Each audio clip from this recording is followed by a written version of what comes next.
शांति। आपका प्रश्न है, मुरली में आया कि आदि में आने वाली आत्माएं सुख की चाहना रखेगी, देरी से आने वाली आत्माएं आत्मा को सुख मांगना ही नहीं आएगा, वह शांति ही मांगेंगे। तो इस प्रश्न के उत्तर को समझना है। तो क्या ये अभी की आत्माओं की बात कर रहे हैं? उत्तर है हाँ, आदि की आत्माएं अर्थात सतयुग और त्रेता की आत्माएं, और द्वापर के बाद आने वाली जो भी आत्माएं हैं उसने स्वर्ग का सुख देखा ही नहीं है।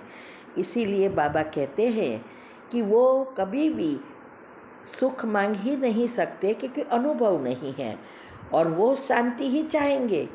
और उसमें भी जो अभी अभी आ रहे हैं वो तो सब शांति में लंबा समय रहे हैं, तो सबको शांति चाहिए। इसीलिए आप देखना, भक्ति मार्ग में सब ब्रह्म तत्व को याद करते हैं और शांति चाहते हैं।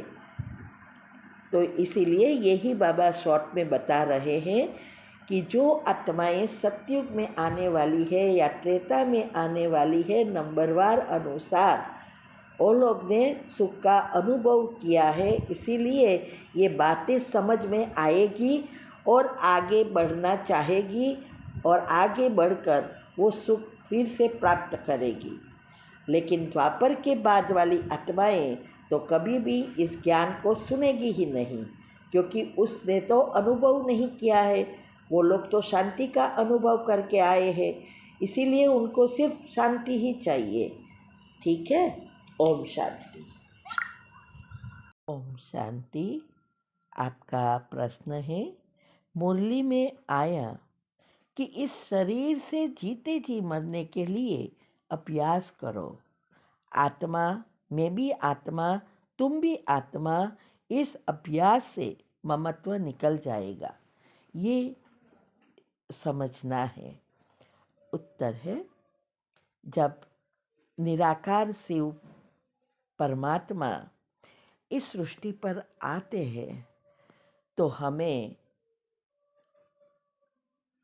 पुरुषार्थ कराते हैं कि कैसे इस शरीर में रहते हुए सभी चीज़ों से ममत्व निकाले, क्योंकि अंतमति सो गति करने के लिए अवस्था बनानी ज़रूरी है, क्योंकि अंतिम पेपर 1 सेकंड का होता है, और जो सारा दिन हम करते हैं वही हमारा पेपर अंतिम होगा। इसीलिए हमें इस शरीर में रहते हुए सभी चीज़ों का उपयोग करते हुए, सभी के साथ रहते हुए, सब कुछ करते हुए इस मन बुद्धि से डिटैच, कोई भी चीज़ में ना आसक्ति रहे, ना कोई भी संकल्प चले। जैसे कोई व्यक्ति की मृत्यु होती है तब वो सब कुछ छोड़ के चला जाता है, जो चीज़ जहाँ है वहाँ रह जाती है, कंप्लीटली डिटैच। ऐसे ही अगर हमें अंतमति सो गति करनी है तो हमें ये पुरुषार्थ करना है कि कोई भी चीज़, न खाना पीने की, न घूमने फिरने की, कपड़े की, हर एक का शौक़ अलग अलग है, तो सभी चीज़ों से डिटैच होना है।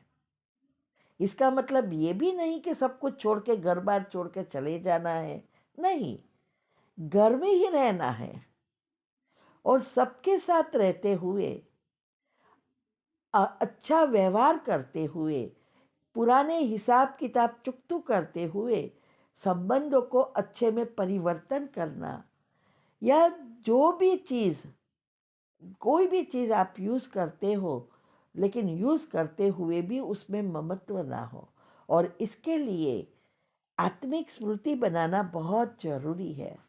और आत्मिक स्मृति तब आएगी जब हम विधि जो बताई है शिव बाबा ने वो एक्यूरेट फॉलो करेंगे।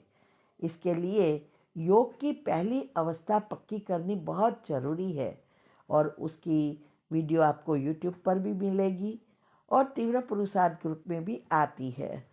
तो वो जो विधि हम अपनाएंगे तो एक हमारे अंदर एक स्मृति बन जाएगी, उसको रटने की ज़रूरत नहीं है।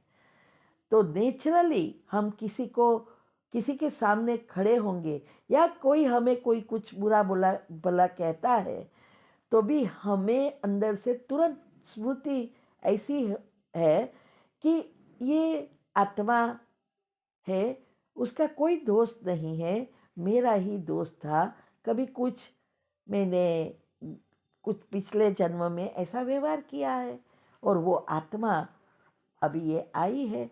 जब हम आत्मिक स्मृति में रहते हैं तो हमें उस आत्मा का अवगुण न देखकर गुणों ही देखेंगे। लेकिन जब हम शरीर में देखते हैं, माना शरीरधारी की तरह देखते हैं, तो उसके सारे अवगुण बाहर आते हैं, दिखाई देता है। इससे हमारे पाप कर्म बढ़ते हैं। लेकिन जब हम आत्मिक स्मृति में रहकर आत्मा का सोचते हैं तो सारे गुण बाहर आते हैं, पुराने हिसाब किताब चुकतू हो जाते हैं और नए अच्छे संबंध में परिवर्तन हो जाता है। इसीलिए बाबा ने कहा कि हमें इस शरीर में रहते हुए जैसे दुनिया से मरे हुए हैं, अर्थात मन बुद्धि से कंप्लीटली डिटैच है। कोई भी चीज़ में अंश मात्र भी इच्छा ना रहे, तभी हम अंतमति सुगति कर हमारी जन्म जन्मांतर की जो इच्छा है श्री कृष्ण के साथ उसके गोपी बनना या स्वर्ग में जाना, ये इच्छा पूर्ण कर सकेंगे। हम उसके घराने में आ सकेंगे और स्वर्ग के लायक बन सकेंगे। इसीलिए बाबा ने कहा तुम इस अवस्था को प्राप्त करने के लिए पूरा पुरुषार्थ करना है, तभी हम ममत्व निकाल सकेंगे। ठीक है। ओम शांति। ओम शांति।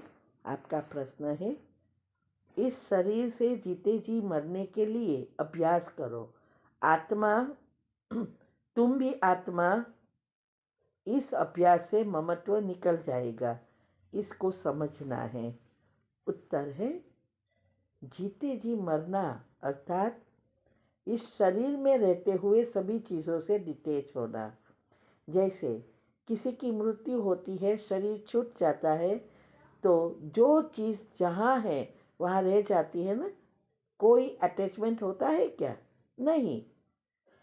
तो ये अवस्था हमें अभी बनानी है कि ये शरीर में रहना है, सब कुछ करना है, सबके साथ रहना है, लेकिन सभी चीज़ों से मन और बुद्धि से डिटैच होना है। कोई भी चीज़ में लगाव ना हो, खाना पीना घूमना फिरना, सारी चीज़ें में कपड़े का शौक़, किसी को खाने का शौक़ होता है, सारे चीज़ों को मन बुद्धि से भूलना है। इसको कहते हैं जीते जी मरना, क्योंकि हमें अंतमति सोगति करनी है ना। तो अंतमति सोगति तभी हो सकेगी जब हम दुनियावी बातों से मुक्त होंगे और एक शिव बाबा से ही जुड़े होंगे। उसके जो विचार है वो भी बाबा के आत्मा परमात्मा का ज्ञान स्वमान ये होगा। नहीं तो क्या होगा, अंतिम समय में जो सेकंड का पेपर पास करना है उसमें फेल हो जाएंगे। जो सारा दिन आप करते रहेंगे वही आपका अंतिम पेपर है।